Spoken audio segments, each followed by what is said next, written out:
Hello and welcome to HARDtalk Extra. I'm Gavin Esler. My guest today is a star of classic Hollywood movies, The Producers, Blazing Saddles and Young Frankenstein.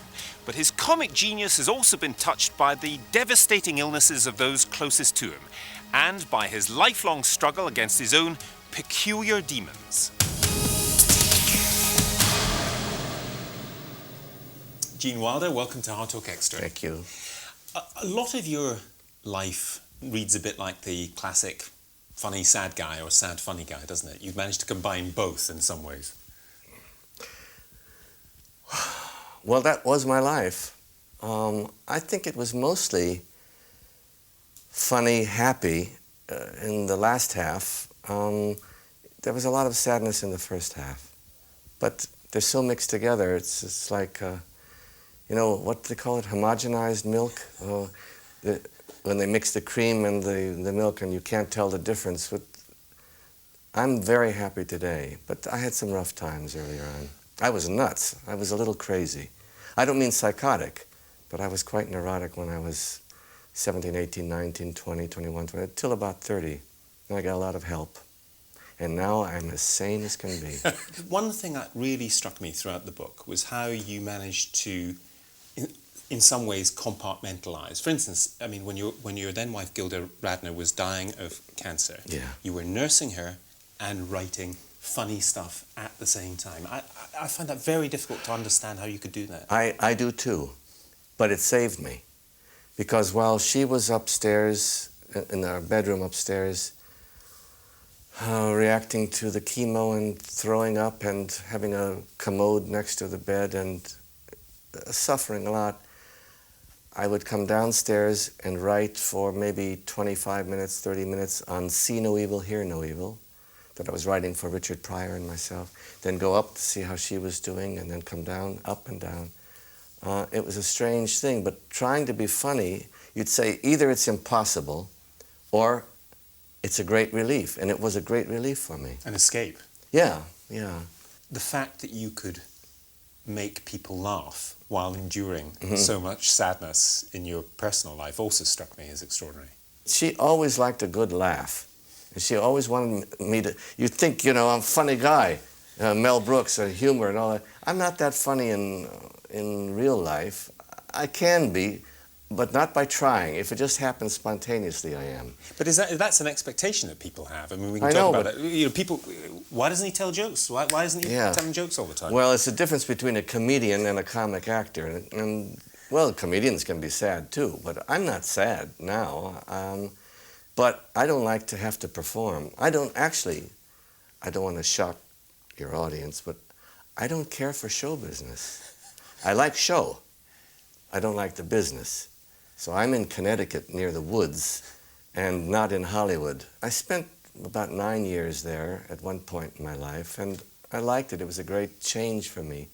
But I don't want to be on all the time. And out there they expect you. Well, everyone expects a funny man that they've seen in the movies. You see the producers in Blazing Saddles and Young Frankenstein and Stir Crazy and Silver Street. Well, why?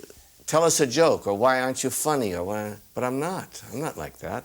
Unless it just happens spontaneously.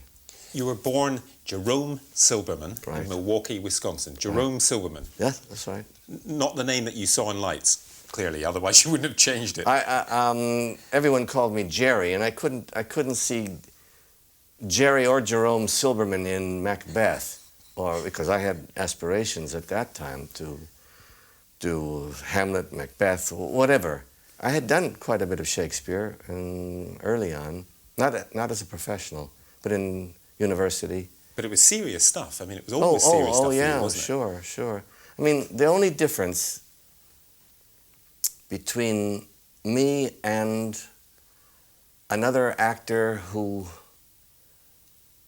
you might say is a really funny actor in films is that the route I took was through Stanislavski, the actor's studio. First order of business is to create the life of a human being. Second order is make choices that are funny and that the audience will like, not the other way around. Whereas a comedian, first order of business, make them laugh, you know. And I studied for altogether about 18 years. I started at 13, but the hardcore of what I use today, the technique I have, is really from the actor studio, Lee Strasberg and the actor studio. Your own childhood, though, was marred by your mother's illness. Yeah. Heart disease, and this terrible burden it placed on you. I mean, tell the story of what the doctor told you as an 8-year-old. I was 7 or 8, I forget. I guess 8. In the book it says 8. In the book it says 8. Well, then it must be 8. And the book doesn't lie. My mother had her first big heart attack, her first heart attack, when I was 8. And the doctor brought her home from the hospital with my father and saw to her comfort in bed and so on. Then he came out to see me, and he took me by the arm. He was a big fellow. It was summer, and the sweat was dripping off his face onto my face. And he pulled me over, leaned down, and he said, "Don't ever argue with your mother, because you might kill her." While I was trying to digest that lightning bolt, he said, "Try to make her laugh." And if he hadn't said those 2 sentences, I don't know that we would be here talking now. I might have gone into used car salesman or something like that, or a concert violinist, or perhaps a painter. So he was, this doctor, under these most awful circumstances, was actually, in a way, but he set off something terrible in me, because don't ever argue with your mother. When you're 8? When I was 8, inhibited me from getting angry with anyone and holding it all in, and that's poison. If a young boy, if anyone, has to hold in their anger, it has great repercussions. I mean, rotten repercussions. You don't know what's going to happen. It's like a tea kettle. You're boiling water to make tea, but if there wasn't a little hole, that kettle would explode. And I came close to exploding several times. I mean, for about 15 years. I was in a lot of trouble.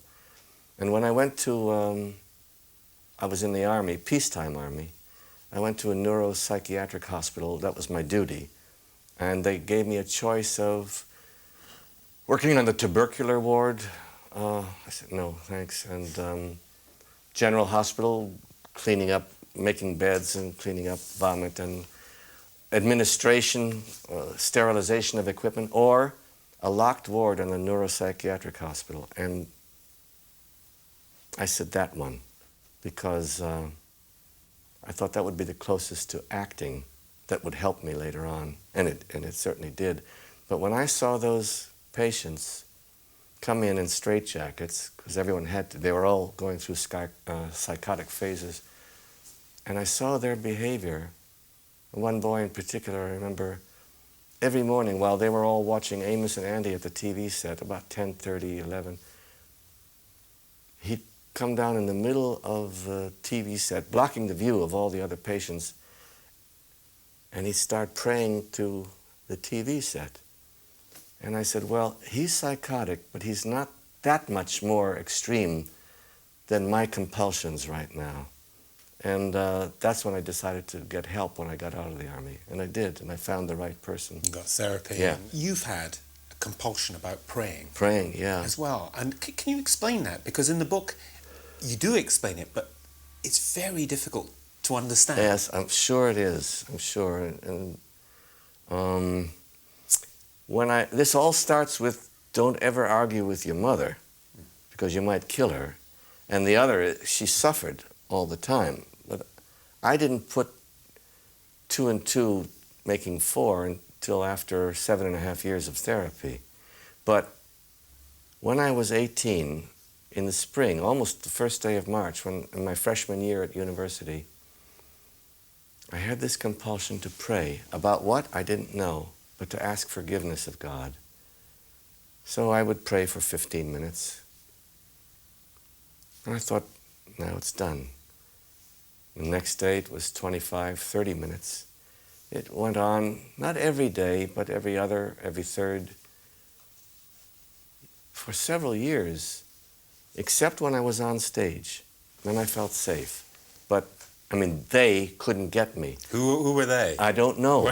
I didn't know. But you had to pray anyway. But I felt this, I can't say need, and I didn't think of it as holy anymore. I thought it was rotten. It had nothing to do with God, but I had to do it. I said, what horrible sin have I committed that requires my begging for God's forgiveness for something I've done and I don't know what the thing is?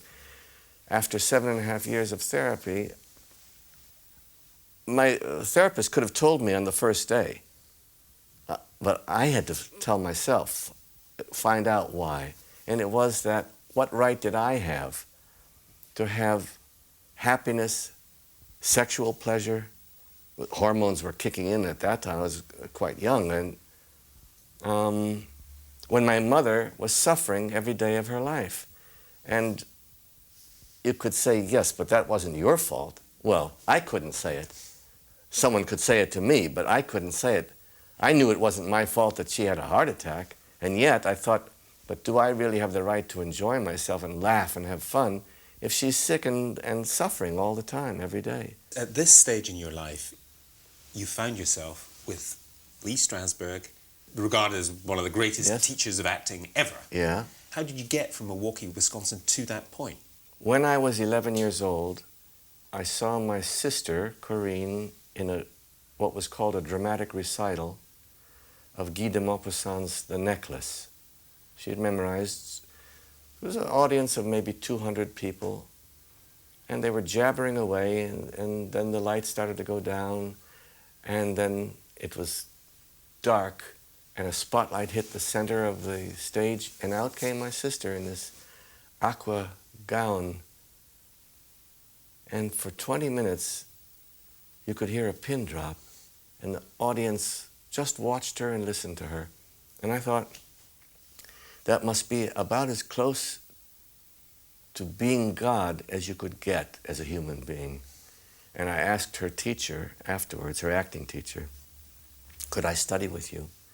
He said, how old are you? And I said, 11. He said, if you still want to when you're 13, come and see me. So the day after my 13th birthday, I went to see him, and then I started studying. And studying there, and then, you know, when you do well in high school and then university, you're thinking more and more, maybe I could do this professionally. And then I went to the Bristol Old Vic, and then Uta Hagen was a very famous teacher and actress, and Herbert Berghoff, her husband, and then Lee Strasberg and the Actors Studio. And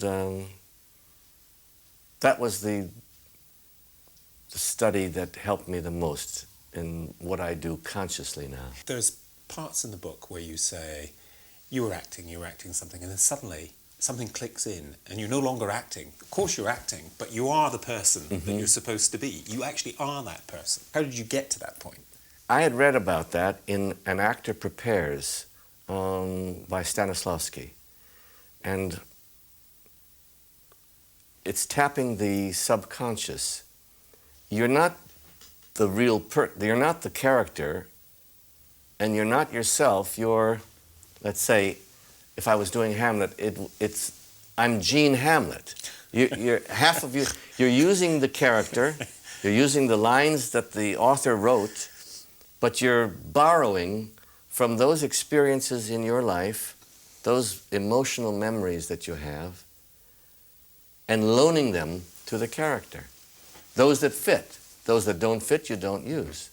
So it's sort of a combination of yourself and Shakespeare or Tennessee Williams or Arthur Miller, whoever.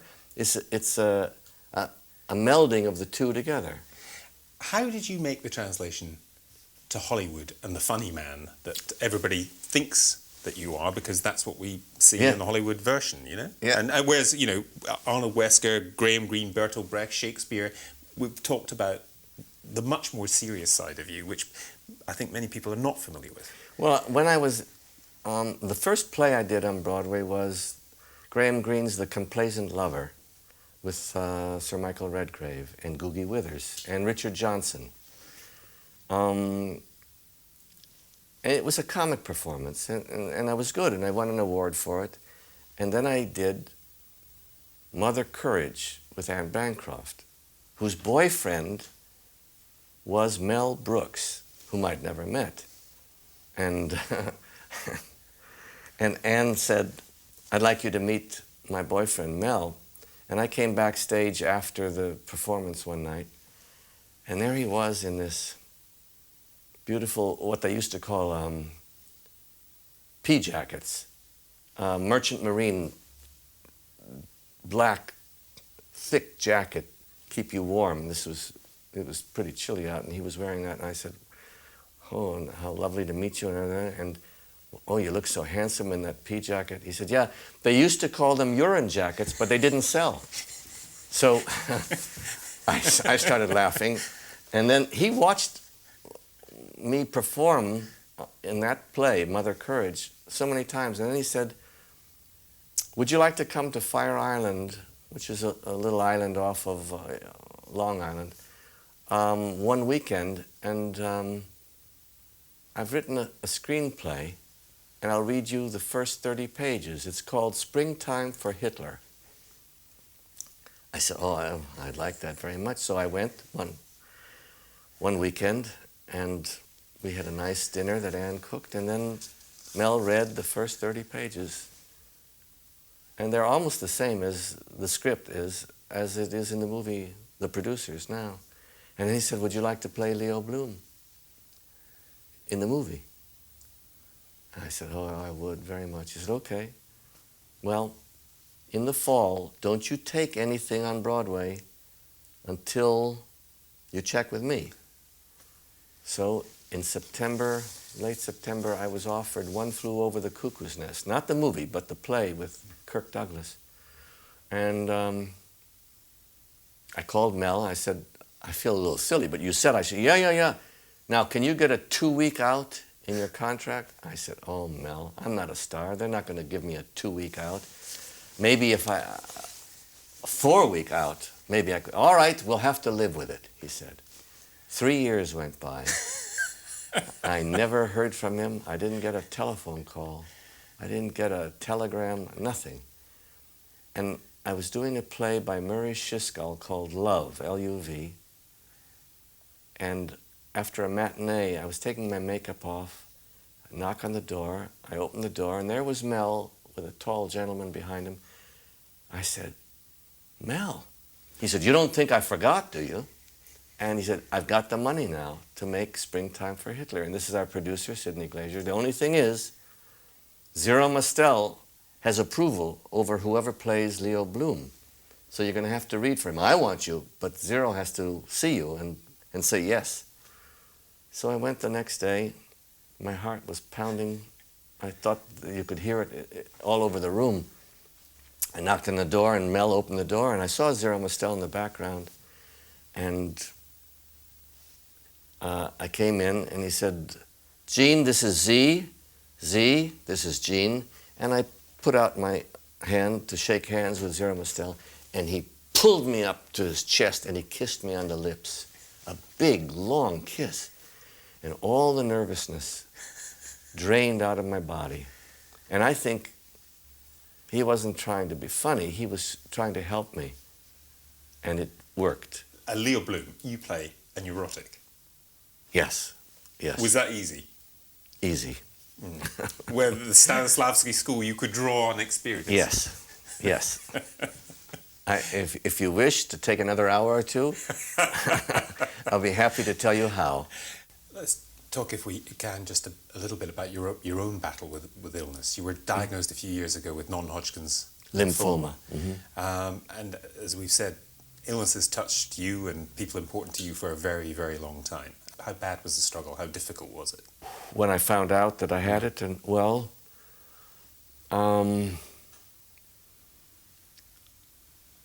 had several chemotherapies at home in where I live, and the doctor was so pleased with everything that he cut it down from 9. He said, I'm just going to give you 6 chemotherapies. This was the hematological oncologist. And I called my friend in Los Angeles, Edward Feldman, who was a gastroenterologist, to tell him the good news. And he said, "I'm very happy for you, Gene, but I'm not content. Not until you see Carol Portlock at Sloan Kettering in Manhattan." And I made an appointment. I saw her.